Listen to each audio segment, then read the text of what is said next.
What is up? What is going on, everybody? I am back with another video. This time I finally got around to watching the Seahawks preseason game against the Dallas Cowboys. Finally got to watching it last night. So we are going to break down this game. Again, not too much focus on the result here, but just going to break down the game a little bit, some of the key performances and some things that stood out to me watching this game. First and foremost, thank you once again to all the new subs, everybody that's joining the channel. Truly, truly appreciate it. Got some exciting things happening on the channel here. First and foremost, super chats and thanks are now available. No pressure at all, but if you want to, you can donate through those. You can see the tab there underneath the video. So that is now available. Memberships are going to be rolling out soon. That should come up in the next couple days. Nothing too crazy, but we're going to have some members only live streams, some merch stuff, some contests for members. So get ready to see that rolled out probably in the next couple days as well. I'll have a more extensive video on that, but just wanted to give you guys a heads up. If you're subscribed to me recently through my Mariners videos and my post games, we're still doing that. We are in the heat of baseball season, but football's starting up. I'm a Mariners and a Seahawks fan, so I'm going to be talking plenty of football, plenty of Seahawks live streams, all that fun stuff. So it's not just baseball on the channel. Don't think that I'm not doing baseball now because football's starting either. We're going to have both on the channel. So I'll be going through giving my takes on the Seahawks 22-14 win over Dallas. Listen, final score is not a big deal in preseason. The 2008 Lions were 4-0 and then went 0-16 in the regular season after an undefeated preseason. So I'm not super worried about wins and losses. But with that said, two playoff competitors, Minnesota and then Dallas for sure. Dallas got a great roster, have come into Seattle and both have walked away with losses. Now, a lot of these teams are not playing starters, but neither is Seattle a ton either. So it is good to see them be fairly competitive in these games. I don't think the result necessarily matters, but it is good to see them playing well against two pretty good football teams here to start the preseason. So let's get into it a little bit here. Going to look at the box score, then I'm just going to talk about a couple guys that really stood out to me in this game. Not a super long, in-depth breakdown here. But yeah, we're going to go ahead and get into it. Quarterbacks wise, we saw Geno Smith play a couple series, looked fine, 5 for 6 for 46 yards, 7.7 yards per attempt. So nothing crazy there in terms of yards per attempt, but I thought Geno looked fine. I thought the starting line didn't look its best, and most of the guys were out there, but I thought Geno Smith, looked solid, getting his reps in, not much there. Drew Lock looked good. I will say Lock's impressed me a little bit more than I thought he was going to in the preseason. I've been pretty negative on Drew Lock. Not that I'm against him being the backup quarterback on this team for any reason, but, there's been some kind of like, hey, look what the Seahawks did with Geno Smith. They're doing that with Drew Lock. He can be in and be a starter. I think if Seattle's got to start Drew Lock for a couple games, you might be okay. But I think a Geno Smith injury would be very, very devastating for his team. I still don't have a ton of faith in Drew Lock, but he has looked pretty good so far in this preseason and played well on Saturday. Running the ball, Roderick Thompson Jr. had that touchdown and a long run of 29 yards. More importantly, let's look at, I thought, the most impressive performance came from Zach Charbonnet, the second-round pick out of UCLA. Really nice 29-yard run. Good to see that burst into the second level. We know where Charbonnet is going to be really, really effective is that he can pick up some of those short yards I thought Kenneth Walker left on the field last year. That's not a knock on Kenneth Walker. I love Kenneth Walker. But I do think he's got such a boom, kind of that boom and bust running style Kenneth Walker has that I thought there were some times last year where he left some yards out on the field where they needed 2 yards and it looked like Walker was trying to get 20. Sometimes when you need 2, get 2. And I think Charbonnet is going to help tremendously with that, but also good to see that Charbonnet has some ability. We know he does, but some ability to get the long runs as well. Also, I don't have them up here, but if you look at the PFF grades, Charbonnet graded out really well in pass protection. Like with all advanced metrics, whether it's Fangraphs for baseball, PFF for football, DVOA for football, it's not an end-all, be-all. I don't look at a PFF grade and say, see, there you go, they're amazing. But it is still good to see those numbers being positive. And Charbonnet graded really, really well in pass protection as well. So that's good to see. So I thought a nice performance from Zach Charbonnet. Jackson Smith and Jigba looked really good, especially on that 48-yard catch, which I believe was against Trayvon Diggs, wasn't it? Was it Diggs? I'm trying to look at the Cowboys here. Maybe it wasn't Diggs. It was 37 who Diggs is 7, isn't he? So it wouldn't have been Trayvon Diggs. I don't see him here having recorded a tackle. Regardless of who it was that Smith and Jigba burned, what was really nice to see was that quick off the ball where JSN won that route. You guys know the one I'm talking about where Locke hit him going down the sideline, just missed the touchdown by a yard. I think you saw some of JSN's limitations. I don't think he quite has that breakaway speed, maybe that some other guy like a DK Metcalf, for instance, is going to have. But what you saw was a super, super efficient route, that quick break off the ball. And then that ability to kind of make that contested catch. I don't know if I'd call that a contested catch per se, but I thought in traffic with the DB kind of on him, it was a great job by Smith and Jigba. He made an adjustment kind of there, turned around, and was able to make that catch over the shoulders. Not an easy catch. I'd even say maybe to a slight extent, it was actually a little bit underthrown by Locke. Not that it was a bad throw, but you probably want that to be a little bit more out in front of JSN, where it was a little bit more closer to his shoulder, I think. But a real nice play by JSN. Cannot wait to see DK, JSN, and Tyler Lockett on the field at the same time. Jake Bobo, another impressive performance. He had a great route he ran in the first quarter when Geno hit him from their own end zone. Jake Bobo has been really impressive. Listen, the guy was all production at UCLA. There's no reason, just the knock on Bobo is he's slow. He's got cement blocks on the feet, right?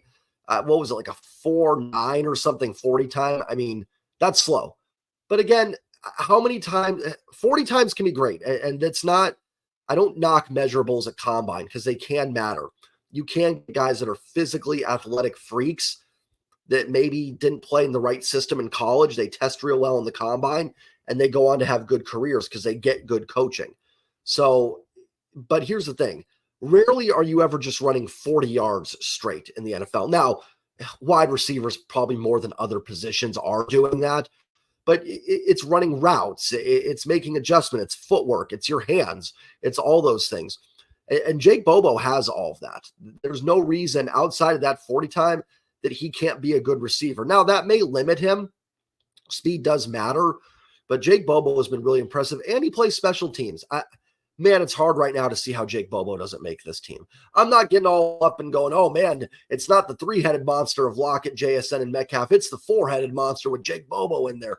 I'm not going to that extent yet at all, but Jake Bobo's finding a way on this team, and he's finding himself probably getting some snaps. It's not like he's almost the exact opposite of like a guy that's a project. You know, you get some of these guys that kind of going back to what I was saying about the 40 times, they make the roster because they're just so athletic. You don't want to let those guys go. It's the guys that throw the ball 110 miles per hour and have no clue where it's going.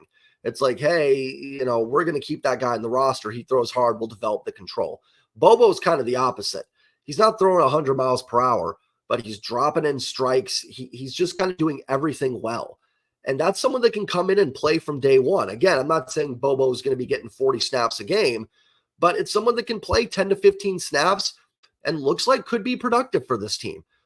So I have been legitimately impressed with Jake Bobo. Now, you know, we had the whole Kason Williams thing a few years ago. Remember, he went off in the preseason, ended up not making the team. Everybody was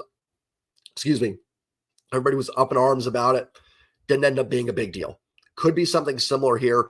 But Bobo looks a little more polished to me. So we'll see what ends up happening. But he's certainly playing his way onto this roster, which truthfully now with the Eskridge injury, and the suspension, truthfully, is not lacking in depth because before you just had Metcalf block it. Now you got JSN in there, but it's Cody Thompson, it's Derek Young, it's Jake Bobo, it's Cade Johnson. So it's a lot of kind of just guys at the bottom kind of battling there. So I think Bobo's got to have a step up so far.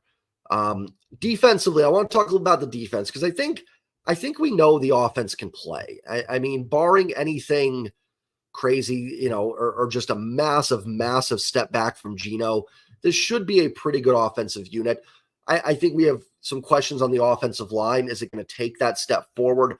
If you haven't yet, go back and watch my video. I graded all the units for the Seattle Seahawks. Check out that video.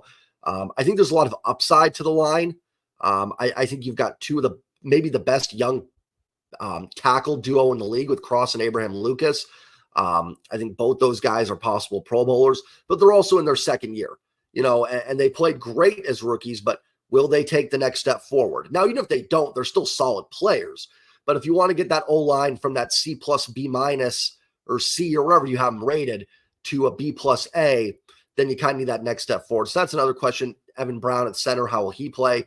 Uluwatimi did not play in this game due to an injury. No question Uluwatimi's going to be on the roster, but his chances of winning that center job, I think, are dwindling a little bit. And Evan Brown looked pretty good. Who was he blocking? Maisie Smith, the first-round pick of Dallas. There's a couple plays where I thought Evan Brown turned him around pretty good and looked pretty solid. Evan Brown, playing for Detroit, was a much better center than right guard. So he actually, if you go back, he looked really good playing center. I believe he played more center in 21 and more guard last year. I could have that reversed, but much more impressive as a center. So I do think when it's all said and done, Evan Brown should win the center position, and I think he will. Defensively, so kind of an interesting game defensively. Listen, we know the secondary's got really good depth. It'd be really nice to get Devin Witherspoon on the field. I hope he can play in the final preseason game because you can have all the talent in the world, but if you're not available, it won't matter. Look at us all together again. One shot here, they can't kill us, right? There we go. Sorry about that. An ad started playing in my headphones on the ESPN page. Where was I? Inside linebacking depth, I think there's some questions. Obviously, Jordan Brooks was activated from the PUP list. We'll see when he's back. Some hope he's back week 1. I doubt it, though. So right now you're relying on Bobby Wagner, John Radigan, Ben Burkervin's still there. Patrick O'Connell, actually, I thought looked pretty good. Another guy that's really flashed for me so far in this preseason has been Devin Bush. You're seeing the athleticism. When I watched him in Pittsburgh, I thought he lost a step after the injury. But seeing him so far in a couple preseason games, he looks fast. He looks like he's kind of back to that speed he had when he was drafted, at least to me. Again, preseason, don't want to rush to anything. But Devin Bush looks solid. Looks like where he could play for a little bit if Jordan Brooks isn't ready, and you're probably going to be okay. Man, the defensive end depth is starting to look really, really solid for the Seattle Seahawks. There were some really impressive performances for me on that D-line today, or I should say on Saturday. I thought Miles Adams played a really good game. He had a sack. Tyreek Smith, remember, kind of redshirted last year, last year's rookie out of Ohio State. He had 8 sacks, 8 tackles and a sack, 2 tackles for a loss, and a quarterback hit. I'm assuming that's actually the sack, though. So, but still, man, has Levi Bell been impressive? That young man, the rookie out of, where did Levi Bell go? Let me click on it and see if I can get it to pull up here. It will not let me pull it up here. It's just moving really slow. It's going to go really slow for me. Come on. Texas State. Is that him? It doesn't look like him. I think they got the wrong picture there. Maybe not. I don't know. But Levi Bell has been really, really impressive. He's just a guy you've seen all preseason. He's been in the backfield. He's just been making plays. Looks like someone that should make this roster, but there is a lot of depth there right now at that position. Boye Mafe. I mean, everybody was raving about Boye Mafe after this game. He was constantly in the backfield, especially in that first half. Like I said, Tyreek Smith played his best. I mean, he's only played 2 games, Seahawk, but played his best game as a Seahawk in this one. Like I said, Miles Adams. Now, Miles Adams can play a little more interior, but he looked really good. Where am I blanking here? Derek Hall recorded a sack. He's now got a sack. He had 2 quarterback hits last week. He's been impressive because I thought last week, especially against Minnesota, he showed a couple different moves. He had a great move on a stunt where he was able to come inside and get a hit on, I think it was, who started was it Nick Mullins last week? I think it was Nick Mullins for the Vikings. Then he had a power move where he pushed the tackle, I don't remember if it was tackle or guard last week, pushed him right back into the quarterback. And another impressive game this week from Derek Hall. Jaron Reed added a sack. And Jaron Reed looked pretty good in run defense. Listen, the run defense, I think, is the main concern. I'm not complete. I'll get to the pass rush a little bit here in a second. The run defense is going to be a concern for this team. It was a big issue last year. But if you look at, again, I don't have them up with me. If you look at the PFF grades, and I think it was Hawk Blogger, Brian Nemhauser posted on Twitter, so I'll give him credit for it. Their run defense grade in the preseason last year was like 27th in the NFL. So far this year, it's 5th through 2 games. Now, again, preseason, not going up against starters, but isn't it better to be good at that in the preseason than bad at it? You know what I mean? It's better to have those good numbers in the preseason. It certainly gives me more hope than being dead last. Excuse me. Would give me going into the regular season. So, and then I don't even know if Draymond Jones played in this game. I didn't quite take the notes on this game that I did the last game. So I think there's some more hope for the run defense this season. I think with Jaron Reed, Draymond Jones, I think with more athletic play at the linebacker position with Bobby Wagner, we know Bobby's still a good run-stuffing linebacker. I think the pass coverage is not gone, but Bobby just doesn't have the speed, I think, to keep him in pass coverage as much anymore. Devin Bush looks fast enough, and Jordan Brooks is a good run-stuffing linebacker. Now, coming off a major injury, and when he's going to get back, we don't know. But I do think there's some hope, and if Jaron Reed has a little something left in the tank here as a run stuffer, he's playing more nose tackle, it looks like this season. And I think it's a team that, listen, they don't have to be great at it. This doesn't need to be a top 5 run defense, but my gosh, they're going to be top 20. Like if it could be the 19th ranked run defense in the league, I think that's okay. I think you take it. The pass rush, I know they didn't grade out last year that well in terms of like pass rush win rates and stuff like that.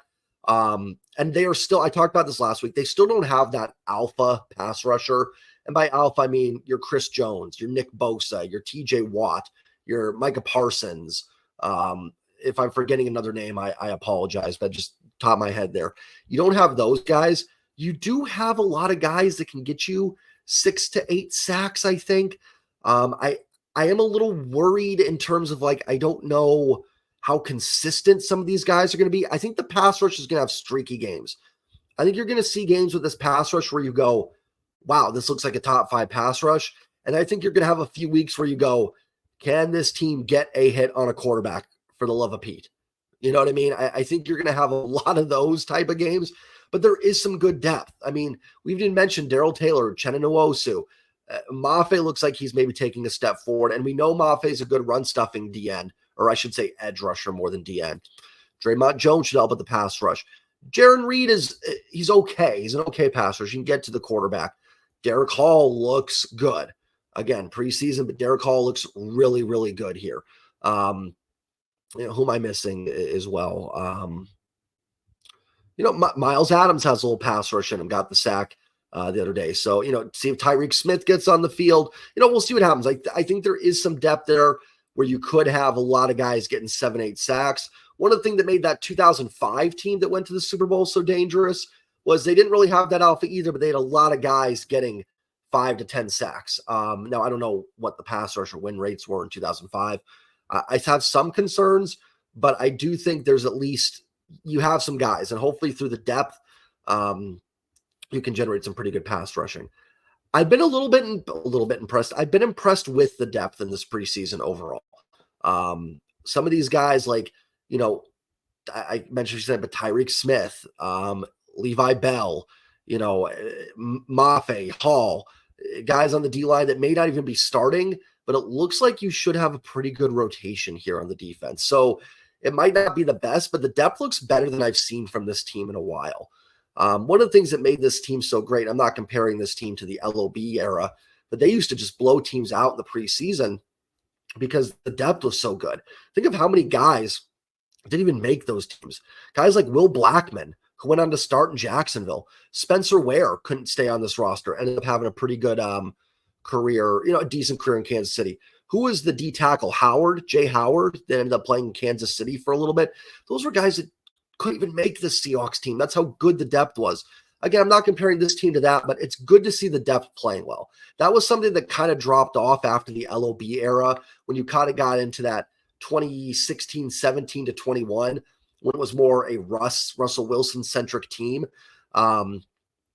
you had some good top end talent. You had good quarterback play when Russ was playing really well, but you did not have that depth to keep up. And it's why this team, in my opinion, along with a quarterback that I just think did have some limitations in Russ, but you also had a roster that just wasn't capable didn't have the depth to get over the top, to get into without maybe getting some luck. I mean, we've seen some bad teams. I shouldn't say bad teams. We've seen some teams make Super Bowl runs, but they just didn't have the depth, in my opinion, to do it. Not saying this team is there yet, but I think you're seeing much better depth.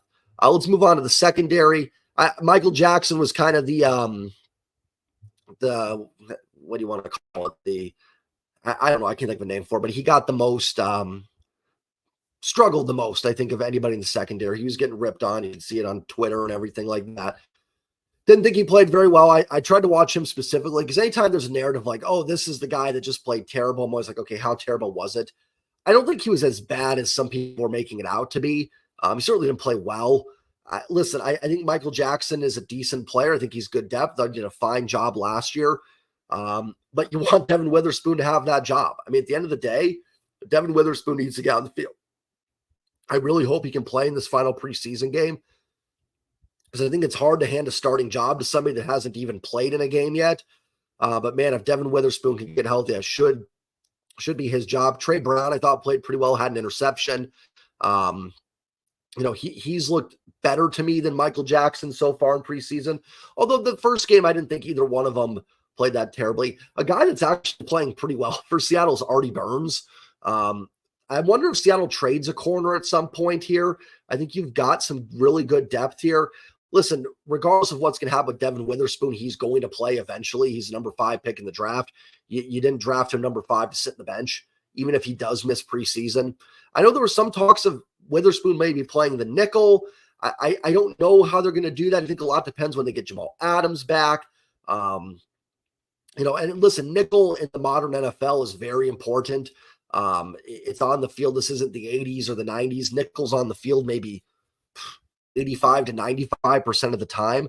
I mean, you could play Witherspoon the nickel, then move him outside in base if you wanted to. I think Witherspoon can definitely handle that.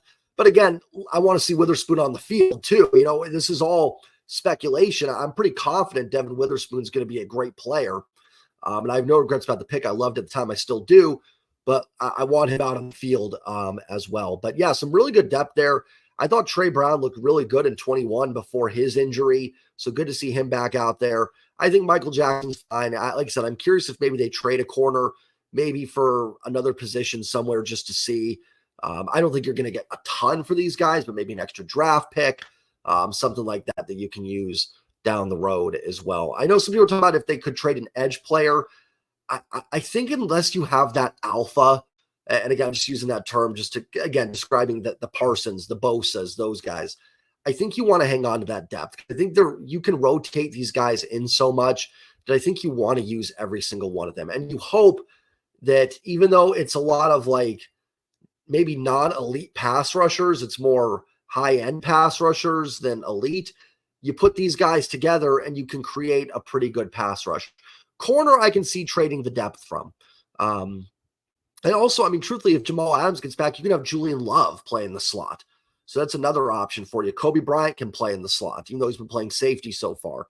Jarek Reed has looked pretty solid.